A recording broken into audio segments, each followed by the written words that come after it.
नचिकेता और यमराज के बीच हुए संवाद का उल्लेख हमें कठोपनिषद में मिलता है। गौतम वंशीय वाजश्रवात्मज महर्षि अरुण के पुत्र अथवा दान से महान कीर्ति पाए हुए महर्षि अरुण के पुत्र उद्दालक ऋषि ने फल की कामना से विश्वजीत नामक एक महान यज्ञ किया। इस यज्ञ में सर्वस्व दान करना पड़ता है। उद्दालक जी के नचिकेता नाम से प्रसिद्ध एक पुत्र था। नचिकेता के पिता जब विश्वजीत यज्ञ के बाद बूढ़ी एवं बीमार गायों को ब्राह्मणों को दान में देने लगे तो नचिकेता ने अपने पिता से पूछा कि आप मुझे दान में किसे देंगे। तब नचिकेता के पिता क्रोध से भरकर बोले कि मैं तुम्हें यमराज को दान में दूंगा। चूंकि ये शब्द यज्ञ के समय कहे गए थे, अतः नचिकेता को यमराज के पास जाना ही पड़ा। यमराज अपने महल से बाहर थे, इस कारण नचिकेता ने 3 दिन एवं 3 रातों तक यमराज के महल के बाहर प्रतीक्षा की। 3 दिन बाद जब यमराज आए और नचिकेता से बोले, ब्राह्मण देवता, आप नमस्कार आदि सत्कार के योग्य मेरे माननीय अतिथि हैं। कहा तो मुझे चाहिए था कि मैं आपका यथा योग्य पूजन सेवन करके आपको संतुष्ट करता, और कहा मेरे प्रमाद से आप लगातार 3 रात्रियों से भूखे बैठे हैं। मुझसे यह बड़ा अपराध हो गया है। आपको नमस्कार है भगवन। इस मेरे दोष की निवृत्ति होकर मेरा कल्याण हो। आप प्रत्येक रात्रि के बदले एक एक करके मुझसे अपनी इच्छा के अनुरूप 3 वर मांग लीजिए। नचिकेता ने पहले वरदान में कहा कि जब वह घर वापस पहुंचे तो उसके पिता उसे स्वीकार करे एवं उसके पिता का क्रोध शांत हो। दूसरे वरदान में नचिकेता ने जानना चाहा कि क्या देवी देवता स्वर्ग में अजर एवं अमर रहते हैं और निर्भय होकर विचरण करते हैं। तब यमराज ने नचिकेता को अग्नि ज्ञान दिया, जिसे नचिकेताग्नि में कहते हैं। तीसरे वरदान में नचिकेता ने पूछा कि हे यमराज, सुना है कि आत्मा अजर अमर है, मृत्यु एवं जीवन का चक्र चलता रहता है, लेकिन आत्मा न कभी जन्म लेती है और न ही कभी मरती है। नचिकेता ने पूछा कि इस मृत्यु एवं जन्म का रहस्य क्या है? क्या इस चक्र से बाहर आने का कोई उपाय है? तब यमराज ने कहा कि यह प्रश्न मत पूछो, मैं तुम्हें अपार धन, संपदा, राज्य इत्यादि इस प्रश्न के बदले दे दूंगा। लेकिन नचिकेता अड़िग रहे और तब यमराज ने नचिकेता को आत्मज्ञान दिया। आइए जानते हैं नचिकेता के प्रश्न और यमराज के उत्तर के बारे में। नचिकेता ने पूछा, भगवन, किस तरह शरीर से होता है ब्रह्मा का ज्ञान व दर्शन? तब यमराज ने कहा, मनुष्य शरीर 2 आँखें, 2 कान, 2 नाक के छिद्र, 1 मुंह, ब्रह्मरंध्र, नाभि, गुदा और शिश्न के रूप में 11 दरवाजों वाले नगर की तरह है, जो ब्रह्मा की नगरी ही है।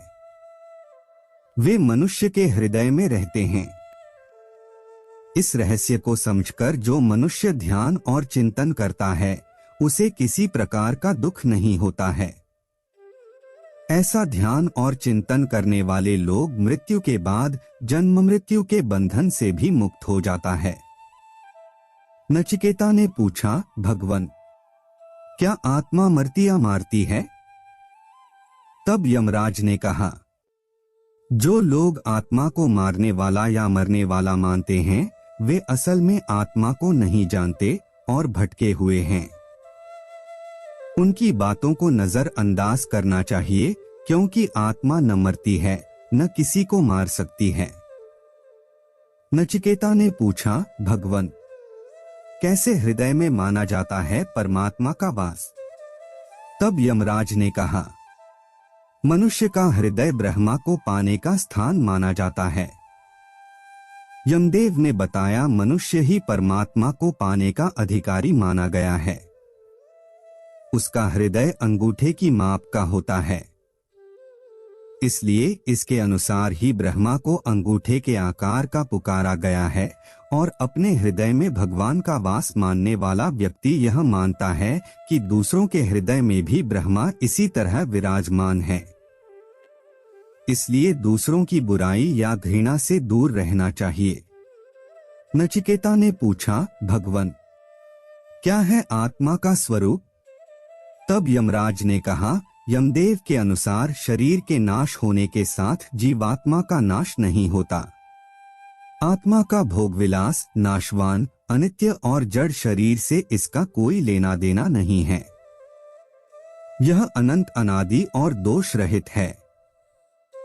इसका कोई कारण है, न कोई कार्य, यानी इसका न जन्म होता है न मरती है। नचिकेता ने पूछा, भगवान, यदि कोई व्यक्ति आत्मा परमात्मा के ज्ञान को नहीं जानता है तो उसे कैसे फल भोगना पड़ते हैं?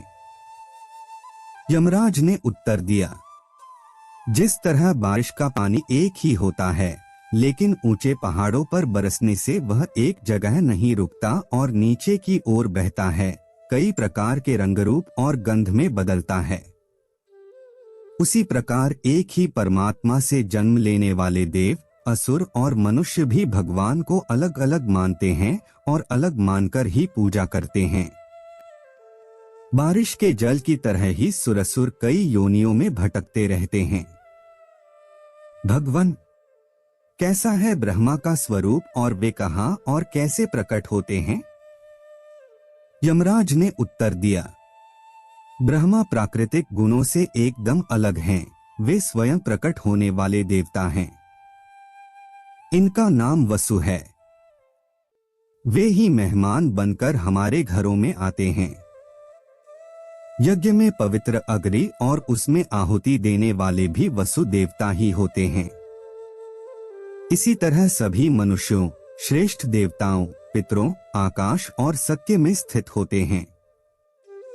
जल में मछली हो या शंख, पृथ्वी पर पेड़ पौधे, अंकुर, अनाज, औषधि हो या पर्वतों में नदी, झरने और यज्ञ फल के तौर पर भी ब्रह्मा ही प्रकट होते हैं। इस प्रकार ब्रह्मा प्रत्यक्ष देव हैं। नचिकेता ने पूछा, भगवान, आत्मा निकलने के बाद शरीर में क्या रह जाता है? तब यमराज ने उत्तर दिया, जब आत्मा शरीर से निकल जाती है तो उसके साथ प्राण और इंद्रिय ज्ञान भी निकल जाता है। मृत शरीर में क्या बाकी रहता है, यह नजर तो कुछ नहीं आता, लेकिन वह परब्रह्म उस शरीर में रह जाता है जो हर चेतन और जड़ प्राणी में विद्यमान है। भगवान, मृत्यु के बाद आत्मा को क्यों और कौन सी योनियां मिलती हैं? यमराज बोले, यमदेव के अनुसार अच्छे और बुरे कामों और शास्त्र, गुरु, संगति, शिक्षा और व्यापार के माध्यम से देखी सुनी बातों के आधार पर पाप पुण्य होते हैं। इनके आधार पर ही आत्मा मनुष्य या पशु के रूप में नया जन्म प्राप्त करती है। जो लोग बहुत ज्यादा पाप करते हैं वे मनुष्य और पशुओं के अतिरिक्त अन्य योनियों में जन्म पाते हैं। अन्य योनियां जैसे पेड़ पौधे, पहाड़, तिनके आदि। भगवान, क्या है आत्मज्ञान और परमात्मा का स्वरूप?